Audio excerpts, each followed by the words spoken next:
Si pasojë e rreshjeve intensive gjatë natës, kanë dalë nga shtrati lumi i Bistricës dhe lumi i Kalasës. Uji ka vërshuar në banesa, rrugë dhe toka bujqësore.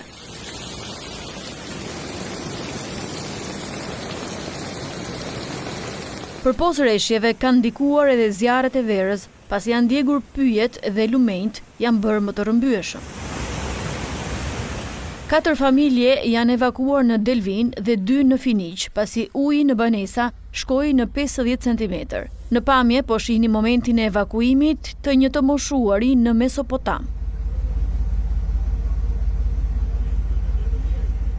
Situata vazhdon të mbetet kritike, tha në bisedë telefonike nënprefekti i Vlorës, Kristo Kiço, pasi niveli i ujit është i lartë në argjinatura. Nga vërshimi i ujit është shembur ura në hyrje të Delvinës, duke lënë në izolim banorët e Lefterhorit dhe Kokodhiqit.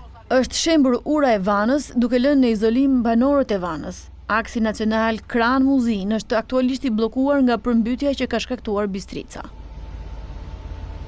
Ndërsa lumi i Kalasës ka dalë nga shtrati në fshatin Shelegar, duke vështirësuar kalimin në rrugën nacionale Saran-Delvin dhe Kardhiq. Kryeplaku i fshatit Shelegar tha se ura ishte e ngushtë, jashtë standardit. Si pasojë e ngushtimit të urës, ndërtohen objekte, mbushen me baza lumi nga 2 krahat, ngushtohet vendi dhe urdhose si është situata sot. E kemi ngritur disa herë këtë problem, edhe asnjë se do ujë në zjarr. Po kështu është ndërprer furnizimi me ujë në qytetin e Sarandës dhe në qytetin e Delvinës, pasi është turbulluar uji në burimet e Navaricës dhe puset në fushën e Vrionit.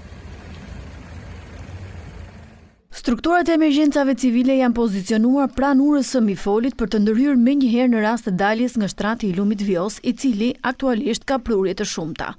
Ne kemi komunikuar, startuar dhe orientuar drejt për së drejti për mënyrën e zhvendosjes të ardhjes në ndihmë të banorëve apo dhe të njoftimit deri edhe evakuimin e banorëve nëse do të ketë nevojë. Niveli i ujit në urën e Mifolit në Novosel ka arritur në 5 metra. Autoritetet paralajmërojnë se nëse Vjosa kalon mbi 6 metra, banorët do të njoftohen për evakuim të menjëhershëm. Rreshjet intensive kanë përmbytur tregun industrial të Pogradecit. 10 biznese kanë pësuar dëme, ndërsa tregtarët përpiqen të shpëtojnë materialet e pakta që nuk janë lagur. Ata thonë se bashkia prej vitesh ka premtuar një treg të ri, por se ka mbajtur, ndaj çdo vit dëmtohen nga rreshjet. Edhe pse uji është tërhequr, qindra familje në Kurbin po përballen me pasoja të rënda të përmbytjeve të një dite më parë. Banesat, tokat bujqësore dhe kasollet e baktive kanë dëme të konsiderueshme, veçanërisht në zonat e Mamurrasit dhe Milotit. Përrejnët malor të fryrë nga rreshjet kanë dëmtuar disa ura në fshatrat e Mirditës, duke izoluar banor dhe duke krijuar vështirësi në lëvizje. Në fshatin Fan, nxënësit kanë mbetur pa mësim. Situata paraqitet problematike edhe në Orosh dhe Kaçinar, ku ka patur rrëshitje dherash që rrezikojnë banesat dhe rrugët. Në Kukës, 14 shkolla janë ende pa ngrohje, ndërsa temperaturat janë ulur dhe shiu e era vijojnë pa ndërprerje. Disa fshatra në zonat verlindore të vendit vijojnë të jenë pa energji elektrike për shkak të avarive të shkaktuara nga moti i keq.